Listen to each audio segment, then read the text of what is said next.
how we do expand equality without going to such extremes? I think we're doing a good job of that right now. I mean, how fast how fast could you even hope for things to change? Look at what's happened to the situation with women since 1970. That's changed so fast that people can't even keep up. It's not obvious, by the way, either, that it's been particularly good for women.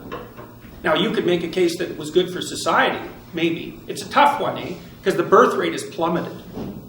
And so, maybe you don't care about that. Maybe you think there's too many people on the planet already, whatever. But, it isn't that easy to figure out when something is working properly. One of the things we seem to know, is that to the degree that rights are extended to women, economic prosperity follows. So you can see worldwide that the societies that have extended the rights to women most extensively are also the societies that seem to be flourishing economically. And there does seem to be a causal relationship. But women have paid a big price for that. So what's happened in part is, first of all, for say, women who are middle class or lower, their lives have essentially fallen apart because marriage is now restricted to the rich, which is also something to think about for those of you who think marriage is an oppressive patriarchal institution. It's like, okay, then why are only the rich people getting married? They're oppressing themselves? I don't think so. And so the women who are in the lower socioeconomic stratas are suffering madly, and so are their children. And they have terrible jobs most of the time, like jobs in retail where, they're called in every day for the next day. They don't have a schedule that's set out ahead of them. They get paid very badly. They've got kids to take care of. And so they have no free time. It makes them really easy targets for useless predatory males. And it's really hard on the kids. And that's like 40% of the female population, something like that. And you guys, well, I don't know about all of you, but you're in university. You're part of the privileged cognitive elite, So these sorts of things don't really touch you the same way they touch other people. And so women are much unhappier, if you look at national polls, than they were, say, in the late 1950s and early 1960s. And I think that's partly because freedom and happiness, those are not the same thing. They're not even close. And I see young women all the time struggling to figure out what to do with their lives because they have no idea how to have a job/career and a family. So, and there's no answer to that. It's a really difficult problem. And there's all sorts of ideas. Like, I did a lot of consulting for law firms for a long time, about a decade, and I had a lot of clients who were extremely high-functioning female lawyers, younger ones, trying to figure out how to balance their career with their desire to have a life. And, you hear all the time about women being denied access to positions of power, and that's the consequence of prejudice and oppression. It's like, yeah, everything is caused by the same thing first. Right, you have got one causal principle. Wonderful. Now you're a philosopher. You can figure out everything with it. It's like the law firms cannot keep their women in their 30s. They cannot keep them, the big law firms. They all leave. Why? Because the women hit 30, they're brilliant, conscientious, intelligent. They were deadly in high school, deadly in university. They nailed law school. They whipped through their articling. They made partner by the time they were 30. It was like they're in a rocket to the top position. What do they find when they get there?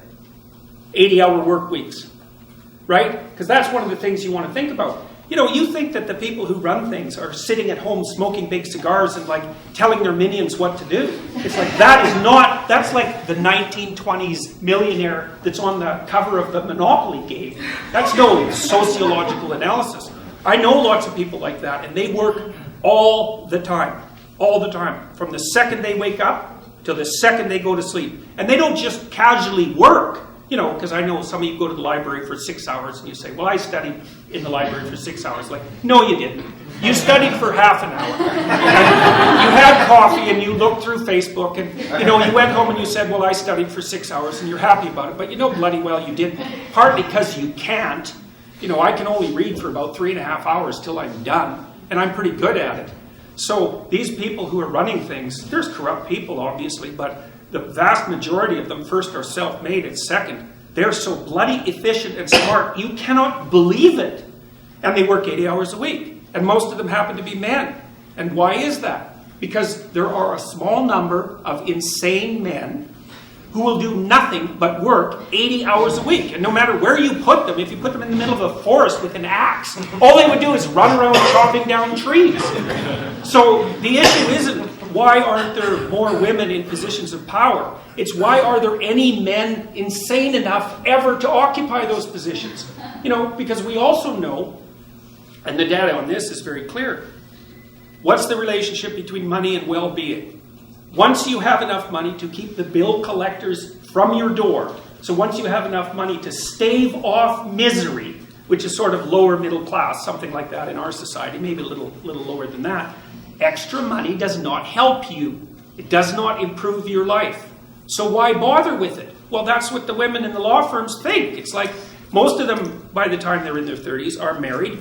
Almost all of them are married to men who make as much money or more than they do, because that's what women go for cross-culturally. 4 to 5 years older, equal or higher in the socioeconomic status. So their husbands already make $350,000 a year. It's like they think, well, I don't need much more money. The men use money to keep track of the competition, by the way, because all the male lawyers that I talk to are usually real hard-ass guys, really low in agreeableness, really high in conscientiousness, like conservative types, low in openness as well. And they want to win. And the reason they care about their damn bonus at the end of the year isn't even so much because of the money, it's because they got a much bigger bonus than the other son of a bitch sitting beside them, and they're happy about that. So there's a real brass knuckles competition that drives these sorts of things. But we get things backwards so often in psychology and in sociology. It's not why there aren't more women in positions of power. It's why do any men want those positions? You just have no idea the amount of responsibility that comes along with that. You just imagine for a minute trying to run a billion-dollar corporation. You can't even bloody well balance your checkbook, and there's dust bunnies underneath your bed. How in the world would you ever run a billion-dollar corporation? Those things are complicated. And you have enemies, and they're trying to take you out all the time. You look at Apple and Samsung, man, they're just torturing each other in the courts nonstop. If you're running a big corporation, you'll be handling 200 or 300 lawsuits at a time. And that's just nothing compared to the complexity of what you actually have to do. Stay on top of the technology, constantly interact with your large customers, travel all the time because you have to maintain the relationships. You have to regulate the politics inside the business. Believe me, it's no picnic. And you think, well, they get a lot of money. It's like, what makes you think that's such a good thing? Like if you're half crazy and you have a lot of money, you're going to be crazy a lot faster, I can tell you that, because it frees you from all sorts of constraints. We know the data on lottery winners. They're no happier a year later, and some of them are done, especially if they had like a bit of a cocaine problem to begin with, because, being broke stops you from dying if you're a cocaine addict. You get enough money and away you go. And you think to yourself, you've got all sorts of bad habits and weirdnesses. If somebody dumped an infinite amount of money on you, what makes you think you wouldn't unravel completely? It's highly probable. So, anyway, so back to these women. What they do when they're 30 is they look around and they've hit partners, so they've hit the pinnacle of their profession. They think, what the hell am I doing this for? Why would anyone in their right mind want to be woken up at 3 a.m. Sunday by their irate Japanese client who wants them to work for the next 5 hours non-stop to fix this damn problem, which is going to cost them $100 million right now? Or we'll find someone else to pay $750 an hour to fix it right now. And you think, well, that's, a masculine form of value, because that's one of the criticisms. If the law firms just adopted a more feminine structure of value, it's like, what kind of bullshit is that? The reason that you get up at 3 a.m. on Sunday to talk to your Japanese client who's freaking out about their contract is because if you don't jump the hell up and do it right now, there's some starving associate who's unbelievably ambitious in New York who will pick up the pieces in 0.2 of a second, and they're smart and aggressive, and they'll take you out. So it has nothing to do with masculine structures of value. It's all the foolish ideas. And, it's not just law where this happens. We know, for example, that female doctors work far fewer hours too. So the more female doctors you have, the more doctors you have to have. And I'm not complaining about women's priorities. I'm not saying the women are wrong. Not at all. It's like the older I get, the more I understand that marriage and family are of primary importance. And the more I see women in particular, they hit 35 or 40 and they're not married and they don't have kids and they are not happy. Because what the hell are you going to do from the time you're 40 till the time you're 80? You got no family? You got no relationships? What are you going to do? Go run your company. Yeah, well, if you're 1 in 1,000, that'll satisfy you. So you bloody well better make sure you're that 1 in 1,000, and you're probably not, because those people are rare. So then, because Dr. Peterson, one of the natural responses to what you just said would be, okay, well, the priorities are, it's a rigged game because only women are the ones who are able to procreate. So what do we answer to that? Of course it's a rigged game.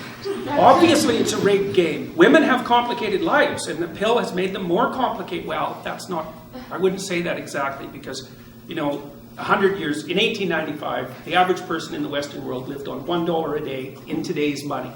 Okay, so those people worked so hard and slaved away to such a degree that you can't even imagine it, and all their kids died, right? So the death rate among kids below 5 was beyond comprehension, and so women had a terrible time of it, and well, so did men. They got to be coal miners and soldiers, because that wasn't exactly entertaining, So life was very, very, very, very, very hard before we got rich, and we're rich. Even those of you who are in this class who think you're poor, it's like, no, you're not. You're in the top 1/10 of 1% by historical standards, and probably there by current world standards as well. Of course, you can just compare yourself to the few people who are richer than you and feel sorry for yourself. But that's pretty pathetic in my estimation. So it's certainly historically uninformed. So yeah, women have it rough, obviously. Now, there's other things to consider. You do live 8 years longer. So that's not trivial. Testosterone kills men. That's basically why men die earlier. And men are much more likely to be killed in dangerous jobs. They do almost all the dangerous jobs. They do almost all the outside work. And there's lots of reasons that men get paid more than women that have nothing to do with prejudice. It's because they take awful, horrible jobs, like working in the oil rigs in northern Alberta when it's bloody 40 below, and come out of that after 5 years with 2 or 3 fingers missing and all warped up, because you really want to wrestle pipe when it's 40 below and it's filthy with a bunch of ornery men who are hungover beyond belief. It's like, that's not very entertaining. So yeah, each gender, each sex has its own unfairness to deal with, but to think of that as a consequence of the social structure, it's like, come on, really? What about nature itself? And this is something that seems to be completely invisible on the left side of the political spectrum. It's like, of course you're bloody oppressed and your life is full of suffering, obviously. But to think about that as a direct consequence of unjust social structures is just moronic. It's like, that's part of the reason, a small part, but look where you're sitting, people. It's pretty warm in here. And you're so privileged you can come here on Saturday morning and listen to an intellectual lecture. It's like, you should be happy about that, because by historical standards, you should be out lifting rocks in your skeletal form, about 5'3" with no teeth. So fighting with cougars. Yeah, cougars and lions, yeah, exactly. So, there's no gratitude, that's the thing. There's no gratitude for what our society is capable of doing.